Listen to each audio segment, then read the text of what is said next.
रामराज्य रामराज्य रामराज्य नेमकी संकल्पना काय? मुळात लोक मला असं म्हणतात, अनेक जणांना प्रश्न पडतात, खूप खूप प्रश्न अनेक लोकांना पडत असतात. म्हणाले रामराज्य आदर्श होतं कशावरून? का नव्हतं? म्हणाले काय तुमचा राम आता ते बदलले भूमिकेतून. काय तुमचा राम काय चांगलं केलंय सांगा बरं आयुष्यामध्ये? काय तुम्हाला काय वाईट वाटतंय सांगा? रामानं वाईट काय केलं ते सांगा. ते म्हणले बायको सोबत नेली, मधली काही वर्ष रावणानं पळवली. बायकोचा रामावर किती विश्वास, आणि रामाचा मात्र बायकोवर नव्हता. अग्निपरीक्षा द्यायला लावली, आणि मग परत आल्यावर सुद्धा कुणीतरी गावातल्या एका माणसानं अविश्वास दाखवला. मग पुन्हा नेऊन गर्भवती बायको जंगलात सोडली. पोटात 2 लेकरं आहे त्याचा विचार सुद्धा केला नाही, आणि गर्भवती बायको जंगलात सोडून वापस आले. काय काय तुमचा राम? बर ठीक आहे, काहीही बोलायचं. राम असा का, राम तसा का, रामाने हे केलं, माकडाने पूल बांधला म्हणे, माकडाने, मग माणसाने का बांधता आलं नाही, एवढाच हनुमानात ताकद होती उडून घेऊन का गेला नाही. फायर इन एअर, हवेत गोळीबार चालू असतो अखंड. आणि आपल्याला कसं आहे, हे नवीन ऐकलं ना की आपणही पुरोगामी व्हायला लागतो, लिब्रांडू व्हायला लागतो, आणि मग आपलं लिब्रांडू मन जागा व्हायला लागतं आणि म्हणायला लागतं की खरं असेल का रामाने असं का करावं, सीतेला गर्भवती असताना वनवासात का सोडावं, रावणाकडून आणताना अग्निपरीक्षा का घ्यावी. मग पिक्चर काढला जातो, एकीचं नाव वैदेही, एकीचं नाव जानकी, एकीचं नाव सीता, आणि मग ती आपला कसा वनवास सहन करत करत येते. सदा अग्निपरीक्षा बाईलाच का द्यावी लागते असा प्रश्न विचारला जातो. काय थोतांड माजवल्या. जितकं धर्माचं थोतांड माजवणारी माणसं या जगात आहेत ना, तितकी धर्माच्या नावानं थोतांड माजवणारी माणसं या जगात आहेत. थोतांड आहे थोतांड. मग असा राम आदर्श कसा काय? ते वालीला मारणारा राम आदर्श कसा काय? लपून तर मारलं म्हणले, एक वचनी एक पत्नी एक बाणी, तुम्ही म्हणता त्या वालीला लपून तर मारलं. असा राम आदर्श कसा असू शकतो? लोकाला चोरून मारणारा राम आदर्श कसा असू शकतो? दुसऱ्याचा भाऊ फोडणारा राम आदर्श कसा असू शकतो? ते विभीषणाचं सांगत बोलतात. ते रावणाचा भाऊ विभीषण फोडणारा. कसं राज्य म्हणलं की राजकारभार आला, आणि राजकारभार म्हणलं की राजकारण आलं. मग कुठं चाललंय? असं कुठं असतं का? राम असा आदर्श कसा असू शकतो? राम यामुळं आदर्श नाही की त्यानं विभीषण फोडला. राम यामुळं आदर्श नाही की त्यानं सीतेला 2दा सोडलं. राम यामुळं आदर्श नाही की त्यानं वालीला लपून मारलं. मग आदर्श राज्य, आदर्श राम, रामराज्य या संकल्पना आल्या तरी कुठून? रामराज्याची संकल्पना मांडताना काकाने आता आणखी एका राजाचं नाव घेतलं, आणि ते नाव होतं शिवशाही. करेक्ट संकल्पना आहे बघा ती. जी रामराज्याची संकल्पना आहे ना, ती शिवरायांच्या राज्याची संकल्पना आहे, तीच तशीच. म्हणून तोही काळ रामराज्याचा, आणि रामराज्याचा काळ तर रामराज्याचा काळ होताच. ते कसं जरा नीट समजून घेऊ. रामराज्यातल्या 2-4 विषयांना समजून घ्यायचं असेल तर एक गोष्ट शेवटच्या भागातली समजून घ्यावी लागेल, अगदी शेवटच्या भागातली. मग राम तसे का वागले या सगळ्या प्रश्नाची उत्तरं आपल्याला मिळून जातात. अगदी शेवटची गोष्ट रामायणातली, अगदी शेवटची गोष्ट अशी आहे, प्रभू रामचंद्रांच्या अवतार कार्याची समाप्ती होण्याची वेळ आलेली होती. म्हणजे आता आटपायचं आणि निघायचं. पण देवाचं निघणं तुमच्या आमच्यासारखं नसतं. घ्या काठेवरून खाली झोपा, पलंगाच्या खाली झोपवा, मग जातोय का बघा, बघतो सगळं म्हणा, चिंता करू नका म्हणा, मग गंगाजल आणलंय का हो, हे असले प्रश्न देवाला विचारावे लागत नसतात. त्याने ठरवलं निघायचं की निघतात, त्याने ठरवलं यायचं की येतात.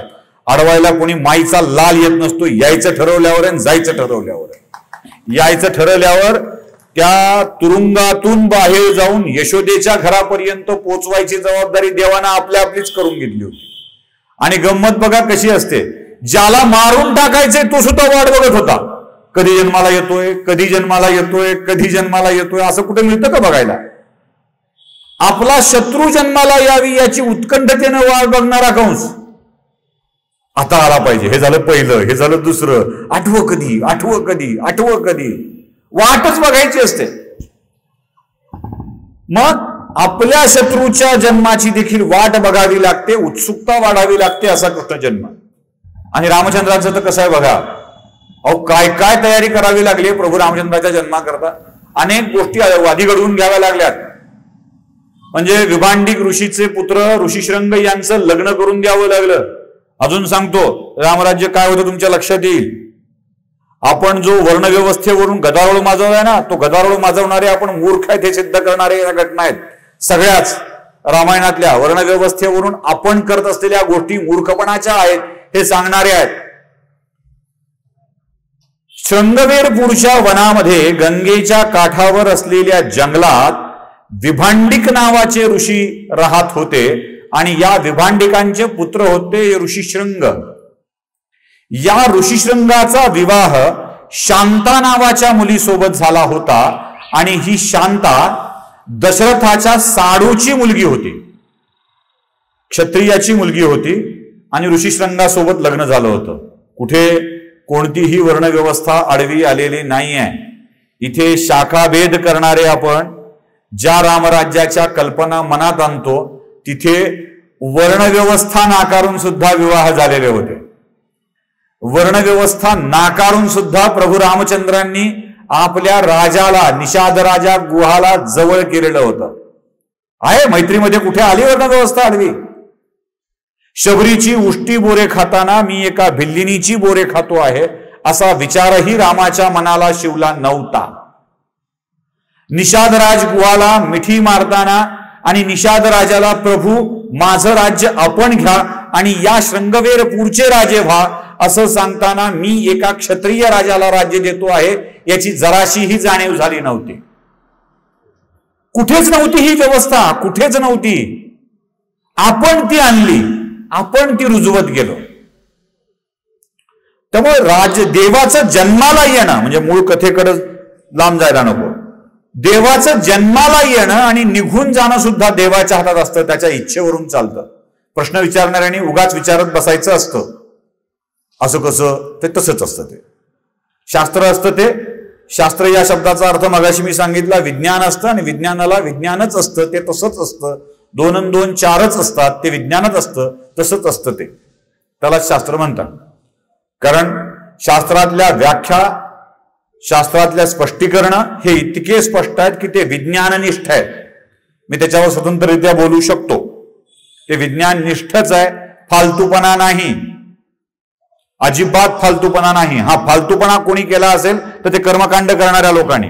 कर्म तोपर्यंत ठीक आहे, पण कर्मात कांड घुसलं की मात्र अवघड होतं. ते कांड करणाऱ्यांनी अवघड केलंय. कर्मठ करणाऱ्या लोकांनी अवघड केलंय. बाकी सगळं तसंच असतं, शास्त्र असतं. ते जसं H2O 2 हायड्रोजन आणि 1 ऑक्सिजनचं मिळाल्यावर पाणी होतं ना, तसंच ते शास्त्र असतं, तसंच ते विज्ञान असतं. तर देवाच्या निघण्याची वेळ आली होती आणि देवाला याची आठवण करून देऊन त्याचा मार्ग ठरवायचा होता. म्हणून प्रत्यक्ष काळ प्रभू रामचंद्राच्या भेटीला आलेला होता. म्हणून मी म्हटलं रामायणातली शेवटची कथा बघावी लागेल, ज्यातून आपल्याला कळतं की राम तसे का वागले. आणि भगवान रामचंद्रांनी काळाशी बोलत असताना आत कोणीही येऊ नये याची व्यवस्था करायला लक्ष्मणाला सांगितलं होतं. कारण काळाची तशी अटच होती की आपल्या गप्पा कोणीही ऐकू नये. कारण राम पुन्हा निघून जाणार आहे हे कळल्यावर अयोध्येचं काय झालं असतं. राम जाणं सोपं नाही आहे. मी मगाशी म्हटलं तसं आयुष्यातून, जीवनातून, नगरीतून, सगळ्यातून राम निघून जाणं म्हणजे सगळंच संपणं आहे. आणि तो निघून जाणार आहे हे अयोध्येला कळलं असतं आधीच तर अयोध्येची वाईट अवस्था झाली असती. म्हणून काळानं सांगितलं की या गप्पा ऐकायला कोणीही आत नाही गेलं पाहिजे. ही कथा बहुतेकांना माहित आहे, पण त्या कथेचा शेवट तुम्हाला मी महत्वाचा आहे तो सांगतोय. काळाच्या आणि रामाच्या गप्पा सुरू असताना मध्येच दुर्वास आले. दुर्वास म्हणजे महाभयंकर कोपिष्ट ऋषी, आग लगा देंगे वाले, जाळून टाकू, भस्मसात करून टाकू, संपवून टाकू या कॅटेगरीतले दुर्वास. तरी सांगितलं की मला भेटायचं आहे, आपलं भेट झाली पाहिजे, आपलं बोलणं झालं पाहिजे. ते म्हणाला भेटता येलो, काही प्रॉब्लेम नाही आहे, पण अडचण एकच झाली आहे की मध्ये रामरायांनी सांगितलं की पाठवू नकोस कोणाला. ते म्हणले कोणाला? मी दुर्वास म्हणले, कुणाला पाठवू नको काय? ते म्हणलं नाही, पण आज जरा माणसं महत्वाची आहेत, त्यांनी सांगितलं की नकोच पाठवू. तुम्ही लक्ष्मणा, तुला आता शेवटचं सांगतोय, शेवटचं. आता जर तू मला आत पाठवलं नाहीस तर मी शाप देऊन तुझी अयोध्या या क्षणी भस्मसात करून टाकेन. ह्याला म्हणलं असं तर नाही जा म्हणलं असतं, कर काय करायचं ते. पण ते अयोध्या म्हणल्यामुळे हे गेलं मध्ये. कोण? लक्ष्मण. आणि ज्या क्षणी लक्ष्मणानं आत प्रवेश केला त्या क्षणी काळ गुप्त झाला. आणि जाता जाता रामाला आठवण करून दिली. चर्चेला सुरुवात होण्यापूर्वी वचन दिलं होतं, जो कोणी आपल्या एकांतात भंग करेल, विघ्न आणेल, त्याला मृत्यूदंड देण्याचं वचन तू दिलेलं होतं रामा. आता या लक्ष्मणाला मृत्यूदंड देऊनच थांबावं. ते गुप्त.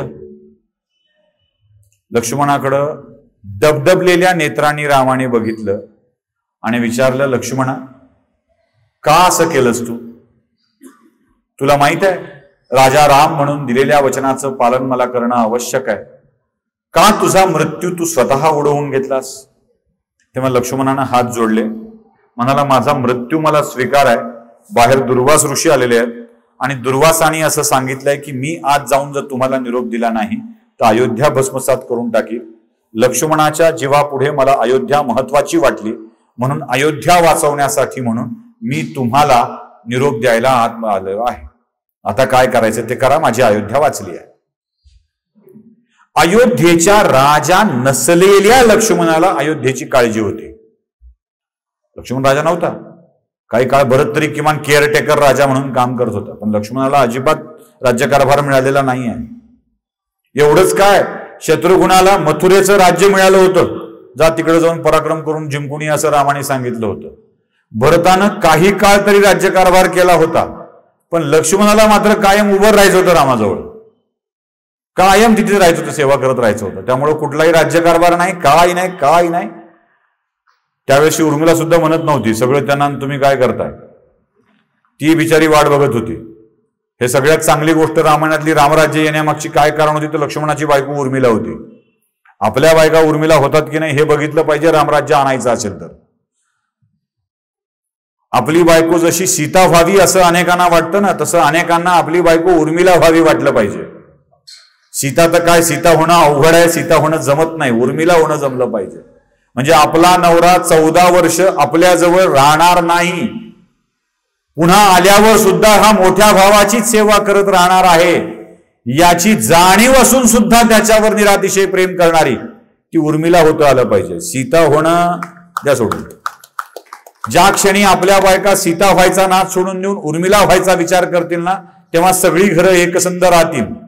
मोठमोठ्या वाड्यांच्या छोट्या छोट्या गल्ल्यातली घरं होणार नाहीत. गल्ल्यातली छोटी छोटी घरं उभ्या पट्ट्या होण्याचं कारणच आपल्या बायका उर्मिला नाहीत हे आहे. लक्ष्मणानं सांगितलं द्या मृत्यूदंड. तेव्हा राम म्हणाले, लक्ष्मणा आता कळलं? ते म्हणला काय, आतापर्यंत मी असा का वागलो ते? नाही. लक्ष्मणा, अयोध्या भस्मसात होईल म्हणून तू तुझा जीव द्यायला तयार झालास अयोध्येचा राजा नसताना. मी तर अयोध्येचा राजा राम आहे. मला राजा राम म्हणूनच वागलं पाहिजे. पती राम, पुत्र राम, पिता राम या माझ्या जबाबदाऱ्या नाहीत. मी असा का वागलो याचं कारण तू दिलेल्या उत्तरात आहेस. अयोध्या जगली पाहिजे, माझं राज्य नीट राहिलं पाहिजे, यासाठी माझ्या व्यक्तिगत आयुष्याचा त्याग मला करायलाच हवा आणि तो मी केला म्हणून तसा मी वागलो. माझं आयुष्य उद्ध्वस्त झालं तरी हरकत नाही, पण राजा राम चांगला असला पाहिजे आणि अयोध्या चांगली असली पाहिजे. व्यक्तिगत आयुष्याचा होम करून राज्य उभं करणारा राजा असला की रामराज्य निर्माण होतं, हे लक्षात ठेवा. पुन्हा कोणी बायको का सोडली असा प्रश्न विचारायचा नाही. मी कुणाची म्हणतोय तुम्हाला कळतंय ना? राजकारणावर बोलायचं नाही. मी फक्त रामाच्या बायको संबंधी बोलतोय. म्हणजे हा समज करून घेऊ नका की बायको सोडलं की राजा होता येतं, नाही तर होतो घोळ. इदंच्या नास्ती पर्णलभ्यते असं होऊन जातं. आपली जाते आणि राज्यही मिळत नाही. त्याला फक्त बायको सोडून जमत नाही, आणखी बऱ्याच गोष्टी सोडाव्या लागतात. मोह सुद्धा सोडावा लागतो. नीच किस्म का आदमी म्हणून घ्यावं लागतं. रामाला चुकलं नाही. ते चुकलं का? नीच किस्म का आदमी म्हणून घेणं. सगळ्या लंकेत रामाला मौत का सौदागरच म्हणत होते. चुकलं का रामाला म्हणून घेणं? मी रामराज्यावर बोलतोय. चुकलं का? नाही चुकलं. म्हणून घेऊन सुद्धा जगावं लागतं, हे लक्षात ठेवा. काम करावं लागतं. त्यामुळे नुसती बायको सोडून भागत नाही. आणि एकदा करून आणल्यावर आता सोडायचा विधान नाहीये. त्यासाठी आपल्याला पहिल्यांदा राजा असावं लागतं. दशरथाचं पोरगं असावं लागतं. त्यासाठी हिमालयात जावं लागतं, तपश्चर्या करावी लागते, मग बाकीच्या गोष्टी करता येतात. नुसती सोडून देऊन दुसरी उपभोगायला मिळावी असा विचार करून पहिली बायको सोडली की राजा होता येतं असं अजिबात नाहीये, हे लक्षात ठेवा. तर रामाने सांगितलं की राजा राम आहे मी, मला राजा रामासारखं वागायला पाहिजे. मी तसाच वागत आलोय. तुला अयोध्येची जितकी चिंता आहे ना, तितकी मला अयोध्येची चिंता होती. आणि अयोध्येच्या चिंतेसाठीच मी असा वागत आलोय. तुला कळलं माझ्या अशा वागण्याची कारण काय आहेत ते लक्ष्मणानं मान हलवली. लक्ष्मणाला कळलं होतं, पण आपल्यापैकी बऱ्याच जणांना कळलंच नाही. अयोध्येची चिंता करताना आपल्या कुटुंबाची वाट लावली जाते असं कशा करता? मुळात लावली गेली का हा प्रश्न आपल्या मनात आला पाहिजे. राजा राम, आदर्श रामराज्य कसं असतं बघा. कुटुंबाचा विचार न करता देशाचा विचार करणं म्हणजे रामराज्य. आणि रामराज्याचं आणखी एक वैशिष्ट्य, रामराज्य कसं असावं तुलसीदासांनी फार छान पद्धतीनं सांगून ठेवलंय. फार छान सांगून ठेवलंय. ते म्हणतात, घेताना कोणाला कळू नये, देताना मात्र सगळे सुखी व्हावेत. बघा, घेताना, कर संकलन करताना कुणाला कळू नये, त्रास होऊ नये, आणि देताना मात्र सुखी झाले पाहिजेत, याला म्हणायचं रामराज्य. माणिक मोती महंगे कीजे, माणिक आणि मोती महाग झाले पाहिजेत. रामराज्याचं रामराज्य काय याचं वर्णन करताना तुलसीदास सांगतायत, माणिक आणि मोती सोनं महाग झालं पाहिजे, आणि तृण जल अनाज सहजे, तृण जल आणि अनाज धान्य सहज स्वस्त झालं पाहिजे, याला म्हणतात रामराज्य. ज्या ज्या काही ऐशोआरामाच्या गोष्टी आहेत त्या महाग व्हाव्यात आणि जीवनावश्यक गोष्टी स्वस्त व्हाव्यात, याला रामराज्य म्हणायचं. नागरिकांच्याकडून कर घेताना त्याला कळलंही नाही पाहिजे कर घेतला गेलाय. त्याला उदाहरण पण छान दिलंय तुलसीदासांनी. जसा सूर्य जलाशयातल्या पाण्याची वाफ जलाशयालाही न कळता करून घेतो, तसं सहजपणे करसंकलन झालं पाहिजे. आणि पाणी वर्षताना मात्र धो धो धो धो करत सगळी पृथ्वी तृप्त झाली पाहिजे. सूर्य जसा घेण्याची आणि देण्याची प्रक्रिया पार पाडतो, जसा राजा काय गोष्टी महाग कराव्यात, काय गोष्टी स्वस्त कराव्यात याची काळजी घेत असतो, तसं आम्हाला सुद्धा राज्य मिळालं पाहिजे, त्यालाच रामराज्य म्हणतात. मग रामराज्य रामराज्य रामराज्य तेच म्हणताना कसं होतंय याचा अंदाज आपल्याला आहे का? आता आहे का असं रामराज्य ज्याला आपण असं म्हणतोय की सहजपणे घेतलं गेलं पाहिजे? आताचा राजा एक दिवस सकाळी उठून म्हणतो, आजपासून देशातल्या मी नागरिकांना विनंती करतो आहे की आपण गॅसची सबसिडी सोडून द्या. धाड धाड धाड धाड धाड धाड धाड लोक सबसिडी सोडतात. सोडताना लोकांना कळलं सुद्धा नाही की आपण काय सोडतोय, विचार सुद्धा केला नाही, सोडून दिले. मग ते सामान्य माणसाला मिळालं पाहिजे यासाठीची व्यवस्था करणं. मी त्यात जात नाही, तपशिलात जात नाही, पण सहजपणे घडलंय की नाही कर्षताना कोणालाही कळलं नाही, वर्षताना मात्र सगळ्यांना कळलं पाहिजे, ही जी व्यवस्था आहे ती असते रामराज्य. आणि राम असाच आदर्श राजा होता. मग पुन्हा आपल्या मूळ पदावर आपण येतो. आमच्या हिडिंबा नावाच्या मैत्रिणींनी विचारले, हिडिंबा तरी चांगली होती, त्राटिका म्हणू आपण, विचारलेल्या प्रश्नाला, का हो रामराव बायकोला का सोडलं? कसलं रामराज्य? आता रावणानं बायको नेली उचलून, ती तिच्या दोषापोटी न्यायला लागणार होती. पुन्हा H2O घोळ आहे हा, H2SO4 H2O. का बरं? तर हे असं केलं तरच ते मिळतं म्हणून.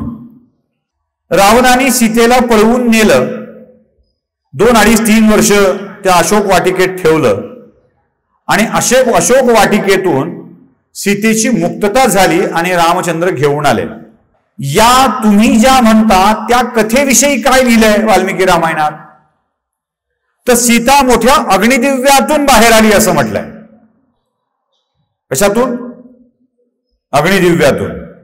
हे अग्निपरीक्षा किंवा अग्निदिव्य काय आहे याचा कुणी अंदाज बांधलाय का कधी? ज्या पतीवरती निरातिशय प्रेम आहे, त्याच्याशिवाय दुसरा कुठलाही विचार तिच्या मनात येत नाही,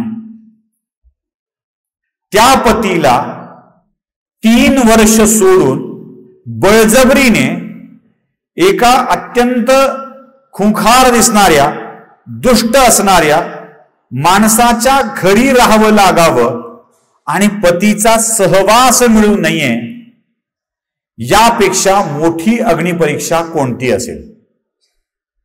4 दिवस लेकरू जवळ नाही राहिलं तर आईला काय वाटतं? 8 दिवस नवरा आपल्याला सोडून गेला तर बायकोला काय वाटतं? 8 दिवस आपण सोडून नवऱ्याला माहेरी गेलो तर काही वाटत नाही हा, पण 8 दिवस नवरा आपल्याला सोडून एकटा गेला की फार वाईट वाटतं, फार त्रास होतो. म्हणजे गमतीत घ्या, नाही तर पुन्हा लगेच स्त्री मुक्तीवाले माझ्याकडे मागे लागतील की तुम्ही असं का म्हणता म्हणून. तसं नाही, मी आपलं गंमत काहीतरी तुम्ही जागे आहात की नाही करण्यासाठी. 3-3.5 वर्ष, 2.5-3 अशी वर्ष एकूण रामचंद्रांच्या पासून दूर असलेली सीता आपल्या प्रिय, प्राणापेक्षा प्रिय असलेल्या पतीपासून दूर राहावं लागणं ही अग्निपरीक्षा असते, अग्निदिव्य असतं. कारण राम सीतेचा श्वास आहे, राम सीतेचा ध्यास आहे, राम सीतेचा विश्वास आहे. कर्ण अर्जुन मधल्या राखीवर प्रेम करणारे आपण आएंगे, मेरे कर्ण अर्जुन आएंगे असं म्हणते ती. आणि उगाच आपल्यालाही वाटतं आएंगे, एक ना एक दिन इसके कर्ण अर्जुन आएंगे. खरं तर डायरेक्टरनी येणारच आहेत हे निश्चित केलेलं असतं, पण आपणही तोच दुर्दम्य आशावाद घेऊन 3 तास पिक्चर बघत राहतो, आएंगे मेरे कर्ण अर्जुन आएंगे. तसं त्या सीतेचा विश्वास सुद्धा राम होता. ती हनुमानासोबत जाऊ शकली असती, सहजपणे जाऊ शकली असती, हनुमाने सहज घेऊन जाऊ शकला असता. रावणाला मारायची शक्ती तर हनुमानाच्या मध्ये होती, त्याला चिरंजीवित्वाचं वरदान होतं, सहज मारू शकला असता. पण सीतेच्या मनातला विश्वास बघा, मला उचलून रावणाने आणलंय ना, मग रामानेच मारलं पाहिजे आणि रामानेच नेलं पाहिजे. आणि आएंगे एक दिन प्रभू राम आएंगे, हा सीतेच्या मनातला विश्वास आजपर्यंत आपल्या मनात आहे. आएंगे प्रभू राम आएंगे ना, येऊन गेले, राहून राहिले, हो मस्तपैकी छान राहिले. आता आपलाही मनात होता ना विश्वास, आएंगे आएंगे आएंगे. हे तर आपलं ते सारखं म्हणत असतील, नक्की मला बघायला मिळणार, येणार प्रभू रामचंद्र येणार आणि ते अयोध्येत विराजमान होणार. आले, विराजमान झाले आणि आज करोडो भारतीय रोज ते बघायला जात आहेत आलेलं.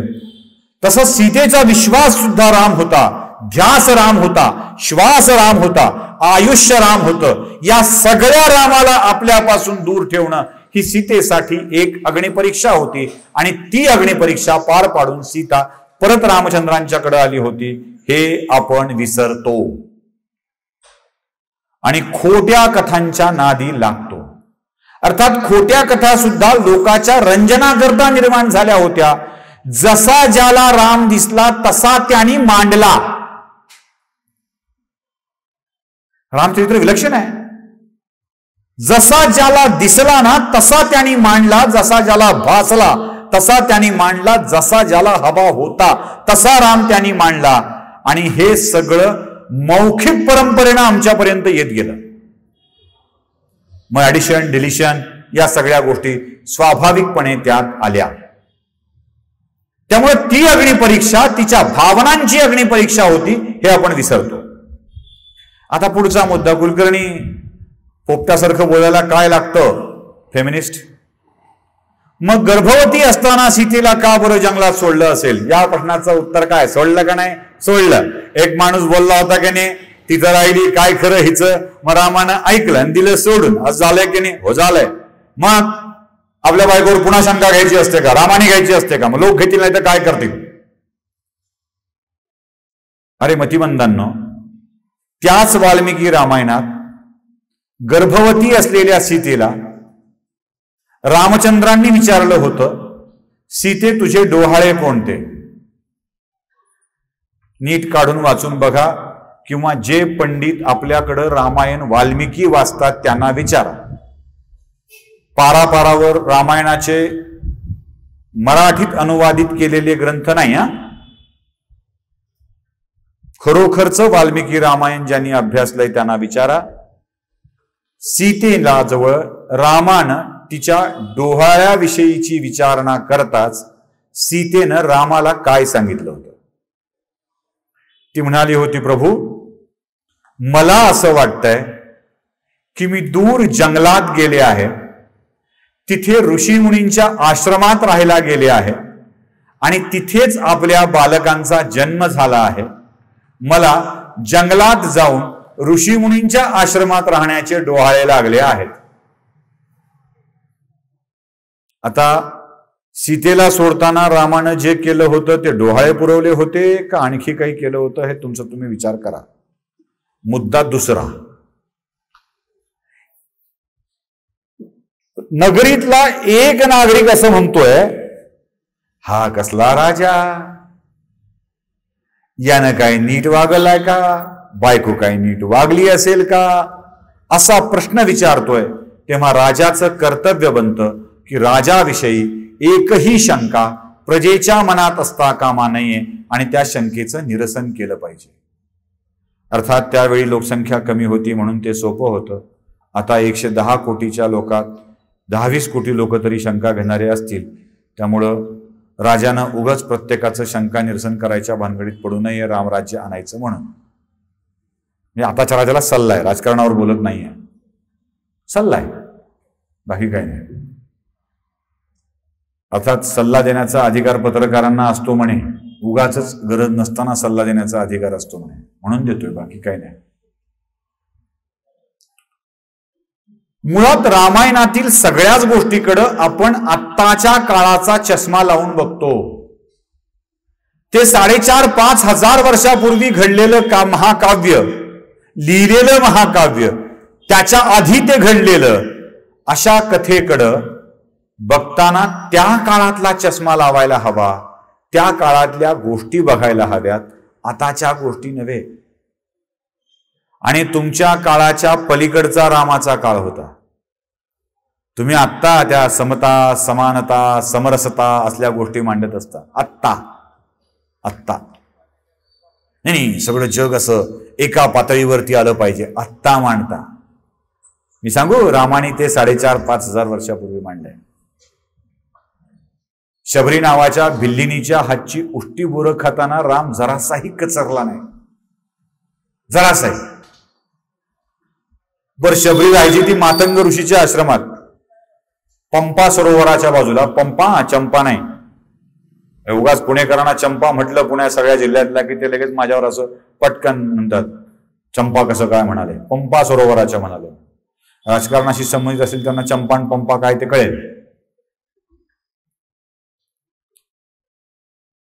पंपा सरोवराच्या मातंग ऋषीच्या आश्रमात राहणाऱ्या शबरी नावाच्या बिल्लिनीच्या झोपडीत जाऊन तिची उष्टी बोरं खाताना रामचंद्रांनी मी चक्रवर्ती राजाचा मुलगा आहे असा विचार कधीच मनात आला नाही. निषाद राजा गुहाला मिठी मारताना रामचंद्राच्या मनात हा विचार आला नाही. ऋषीशृंगांच्याकडून पुत्रकामेष्ठी यज्ञ करून घेताना दशरथाच्या मनात हा विचार कधी आला नाही की वर्ण कोणता आहे. किंवा आपली बहीण शृंग ऋषींना देताना विचार आला नाही की मी क्षत्रिय ऋषीशृंगाला वनवासी एका मुनीला देतोय, वनवासी मुनीला म्हणतोय मी, ब्राह्मण नव्हे. नीट लक्षात घ्या. पुन्हा ब्राह्मण म्हटलं की त्रास होतो, ते वनवासी जंगलात राहणारे त्यांना देतोय. जराही शंका कुशंका या मनात आल्या नाही, अशा येतही नसतात. म्हणून रामराज्य आताच्या काळाच्या सुद्धा खूप छान आहे असं म्हणतो. आताच्या काळाचा सुद्धा ते चांगलंच होतं. त्याच कल्पना आदर्शवत होत्या. आम्ही गडबड करतोय की आम्ही त्याच्याकडे आताच्या काळाचा चष्मा लावून बघतोय आणि या चष्म्यातून जसं दिसल तसं ते मांडण्याचा प्रयत्न करतो. रामराज्य खरंच का होतं त्याचं उदाहरण सांगतो तुम्हाला. म्हणजे लोक असं म्हणतात की राम आणि कृष्णाच्या मध्ये खूप मोठा फरक आहे, खूप मोठा फरक आहे. मोठा फरक कोणता आहे तर मोठा फरक काय, साधा सोपा सरळ दिसणारा फरक सांगतो. राम या शब्दात कुठेही जोडाक्षर नाही. र ला काणारा म कुठेही जोड तोड काही नाही. आणि कृष्ण कला र अर्धश त्याला न जोडल्याशिवाय तोडल्याशिवाय काहीच बनत नाही. बघा किती मोठा फरक आहे राम आणि कृष्णाच्या मध्ये. हे जन्मलं दुपारी 12 वाजता, किर्र ऊन असताना. चैत्रातली नवमी आली जवळ आता. अगदी पुढच्या कवींना सुद्धा सांगावं लागलं, 2 प्रहरी काग शिरी सूर्य थांबला. एवढ्या कर्कश उन्हात प्रभू रामचंद्रांचा भर दुपारी 12 वाजता जन्म झाला आणि हे रात्री 12 वाजता. सगळं जग झोपू घालून एकालाही जागा न ठेवता, प्रचंड पाऊस पडत असताना, कडारत्या विजा असताना, यमुनेला महापूर असलेला असताना याचा जन्म. टोक आहेत काही बघा, 2 टोक आहेत या सगळ्या चरित्रामध्ये. आणि म्हणून राम साधा सरळ सोपा, कृष्ण तिरकस अवघड वाटेल ते करणारा. म्हणजे याला मारायचं असेल तर त्याच्या खांद्यावर चादर टाक, याच्या अंगावर चादर टाक, त्याला लात मारून उठायला लाव, ह्याचा जीव फुकटच गेला, उठलं ते मेलं हे. मुचकुंदाची कथा तुम्हा सगळ्यांना ठाऊक असेल. म्हणजे अशी अनंत लफडी. चोऱ्या हे तर फार मस्त जमायचं कृष्णाला, या बोटाचं त्या बोटावर. मी तर नाही केलं बाबा, आपला तर काही संबंधच नाही. हे नसलेले लचाण आपल्या बोकांडी घ्यायचा राम, हे आपले सगळे लचाण लोकांच्या बोकांडी टाकायचा. बघा किती फरक आहे. म्हणजे रामाच्या वनवासाची कथा तर फार प्रचंड. एक सगळ्याचा भ्रम काढून टाका डोक्यातून. कैकेयीनं रामाला वनवासाला पाठवलं, हा भ्रमच काढून टाका. अजिबात पाठवलं नाही कैकेयीने रामाला वनवासाला. अजिबात दशरथाने वनवासाला पाठवलेलं नाहीये. रामायणातला प्रसंग बघा. कैकेयी दशरथाला म्हणते, मी तुम्हाला वर मागितले आहेत ते 2 वर तुम्ही मला द्यावेत. एक, मला वर म्हणून रामाला 14 वर्ष वनवासाला पाठवावं. काय ती काय म्हणते, रामाला 14 वर्ष वनवासाला पाठवावं आणि माझ्या भरताला राज्याभिषेक करावा रामाच्या जागी 14 वर्षाचा. आता दशरथ याला नाही म्हणतोय, ते नाही जमणार. हे नाही म्हणताना सुद्धा योग्य ठरावं म्हणून दशरथ रामाला बोलवून घेतोय. तो म्हणतोय की मी पूर्ण अंशाने तुला राजा घोषित केलेला आहे. हे रामायणात आहे, माझ्या मनचं नाही सांगत आहे मी, वाल्मिकी रामायणात आहे. दशरथ आपल्या पुत्राला सांगतोय की हे रामा, मी तुला काल जगाच्या समोर राजा घोषित केलेला आहे. उद्या सकाळी तुझा राज्याभिषेक होणार आहे. त्यामुळं तसाही तू उद्याचा अयोध्येचा राजा आहेस, कौशल नरेश होणार आहेस. आणि तुला एक अधिकार राजपुत्र म्हणून, होणारा राजा म्हणून पोचतो. तो अधिकार कोणता आहे? अधिकार हा आहे की तुझ्या राजाची बुद्धी भ्रष्ट झाली आहे, तो म्हातारा झाला आहे, तो काहीही निर्णय घेऊ लागला आहे. हे तू घोषित करू शकतोस प्रजाजनांच्या समोर आणि मला तात्काळ अटक कर. अयोध्येच्या भल्याचा निर्णय मी घेऊ शकत नाही, म्हणून मला तात्काळ अटक कर आणि सांग की दशरथाला मी अटक केली आहे, आता मी अयोध्येचा राजा आहे. मग तर तुला माझा वचन पाळायचा काही प्रश्नच येत नाही. रामाने सांगितलं नाही, दशरथ महाराजांनी दिलेलं वरदान नाही आहे, हे पती दशरथाने आपल्या पत्नीला दिलेलं वरदान आहे, तिला दिलेला शब्द आहे. आणि हे जे पती दशरथ आहेत ते माझे पिता दशरथ आहेत, ते माझे पिता दशरथ आहेत. म्हणून त्या शब्दाचा मान राखणं हे पुत्र म्हणून माझं कर्तव्य आहे आणि ते कर्तव्य पार पाडण्यासाठी मी वनात जाणार आहे.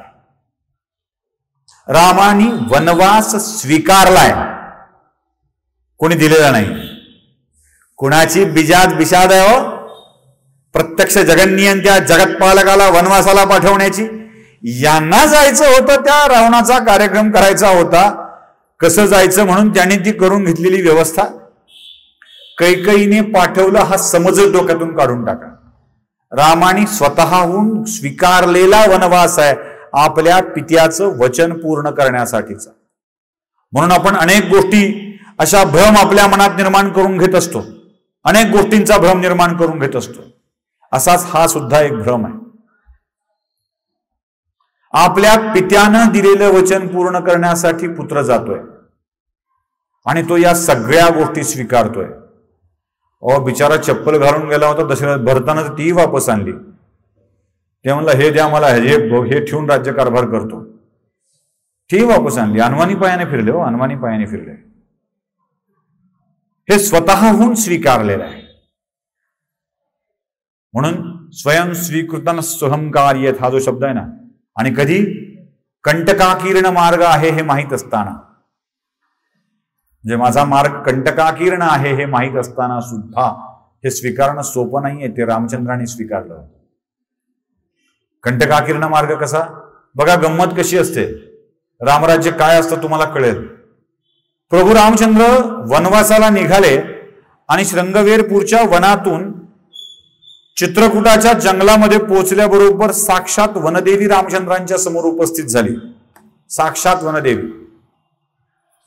आणि तिनं सांगितलं की रामचंद्रा, तुम्ही आलात, माझं भाग्य, मी काय करू सांगा. ते म्हणाले काय करायचंय, मी वनात आलोय, वनवासी आहे मी अजून वेगळं काय करणार आहे, मला काही नको आहे. नाही देवा, काहीतरी सेवा करू द्या. ते म्हणाले सेवाच करायची आहे ना, एक काम कर. म्हणजे काय, आता मी ज्या रस्त्याने आलोय ना त्या रस्त्यावर खूप काटे आहेत, माझा भरत धावत पळत येणार आहे, तेवढे काटे मात्र रस्त्यावरचे काढून टाक. बघा, ज्याच्यामुळे वनवासात जावं लागलंय त्या भरताच्या येण्याची काळजी प्रभू रामचंद्राला आहे आणि ते वनदेवीला त्याच्या मार्गातले काटे दूर करायला लावतात. मी वनवासात आलोय पण माझ्या मागून येणाऱ्या माणसाच्या रस्त्यावर काटे नसले पाहिजेत, याची व्यवस्था जो करतो ना तो असतो आदर्श राजा. माझ्या प्रजेच्या मनात काटे, मार्गात काटे, विचारात काटे, वर्तणुकीत काटे नसले पाहिजेत, याची व्यवस्था जो राजा करत असतो ना तो असतो आदर्श राजा.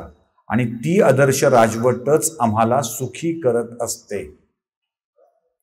आमचा घोळ असा आहे की आम्ही हे आदर्श पण सोडून देतो आणि दुर्दैवाने सगळ्याच लोकांना देवत्व बहाल करत जातो.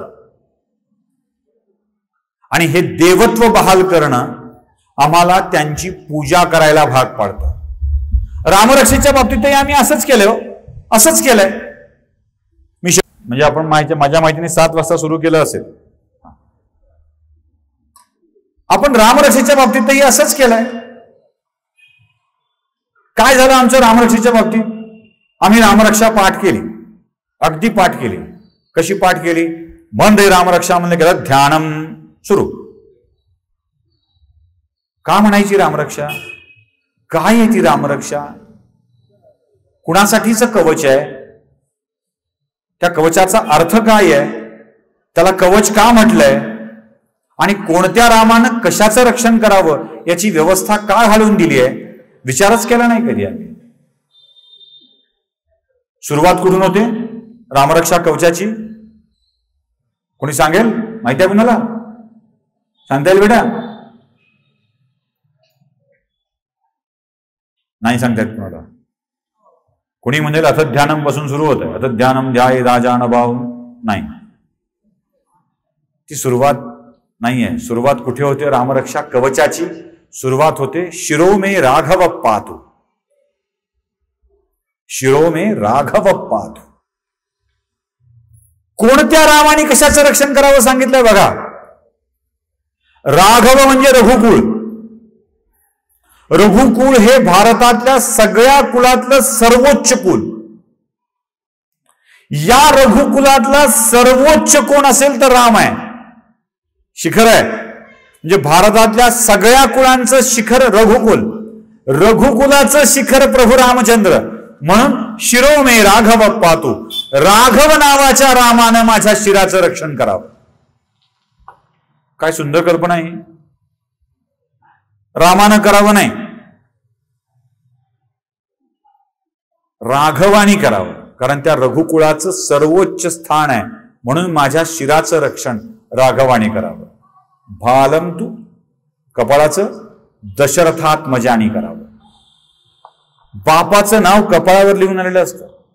नशिबात बाप घेऊन येतो, नशिबात बाप घेऊन येतो आपण कुणाचा. आणि असा नशिबात बाप घेऊन यायला खरोखरच नशीब लागतं दशरथासारखा बाप मिळायला. म्हणून दशरथाच्या पुत्राने माझ्या कपाळाचं रक्षण करावं. कौसल्याच्या नंदनाने माझ्या डोळ्याचं रक्षण करावं.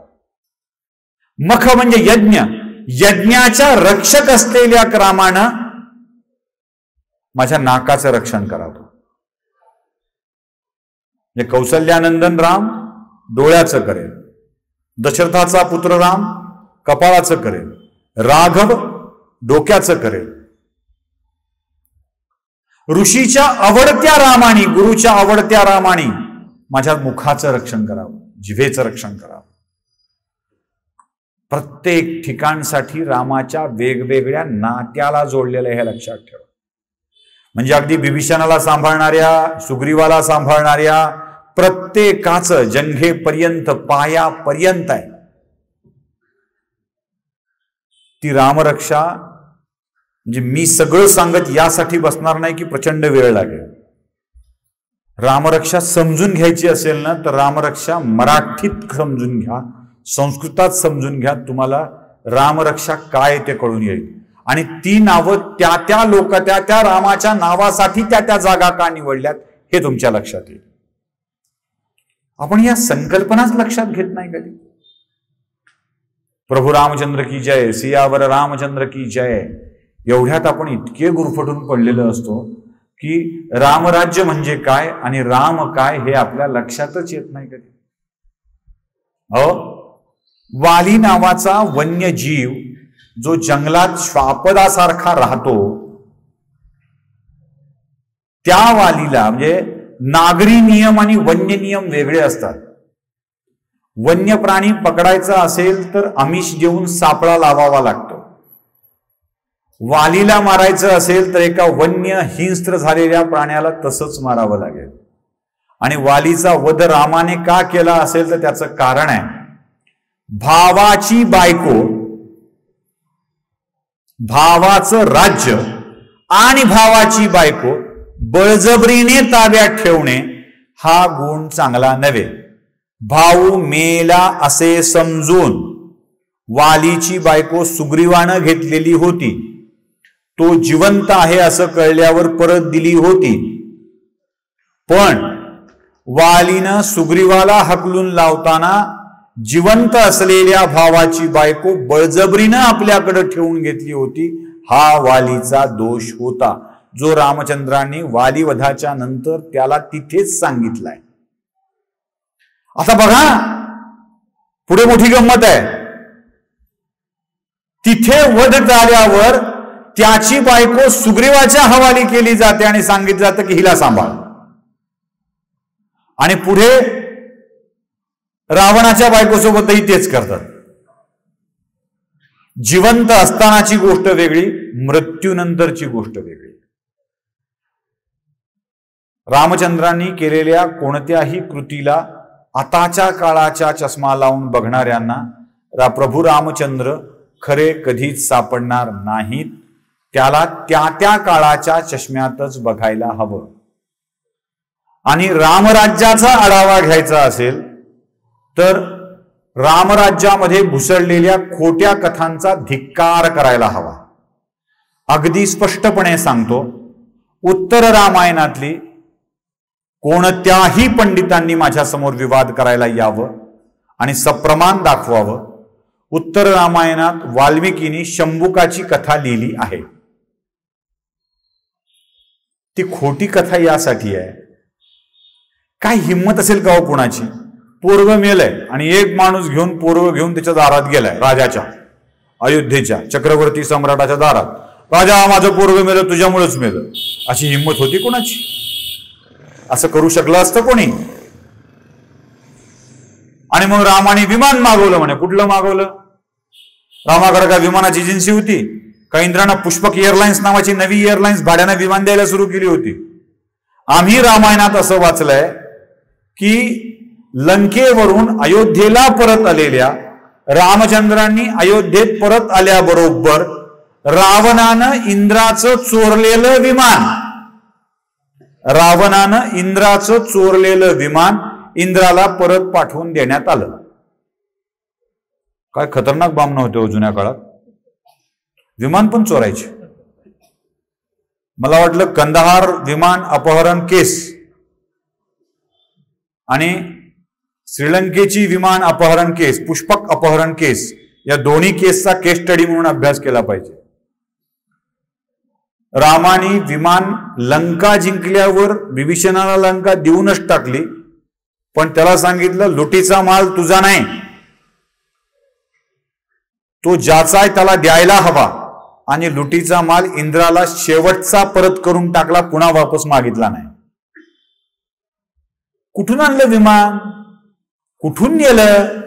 कुणाला मारलं? कोण घातल्या कथा? या ज्या कोणी दीडशाण्यानी या कथा घातल्या असतील त्या दीडशाण्याला तुकाराम महाराजांच्या अभंगाप्रमाणे वागवायला हवं. तुका म्हणे ऐशानारा मोजोनी माराव्या पंजरा. या अशा भ्रामक कथांवरचा विश्वास ठेवू नका. कारण आपल्या आयुष्यात चांगलं व्हायला लागलं की मोहाची फुलं खाल्लेला, मोहाची फळ खाल्लेला राक्षस, जरा वेगळीकडेच चाललोय ना मी आता, मोहाची फळं म्हणल्यावर, मोहाचं सफरचंद खाल्लेला राक्षस आपल्याला भ्रमित करायला येऊ शकतो. त्यामुळे या भ्रमजालातून दूर होऊन रामराज्य नेमकं काय आहे, प्रभू रामचंद्र नेमके काय आहेत ते समजून घ्यावं आणि आपल्याही आयुष्यात रामराज्य यावं यासाठी आपण सगळ्यांनी प्रयत्न करावेत. मी आपल्या आयुष्यात रामराज्य यावं यासाठी म्हणतोय.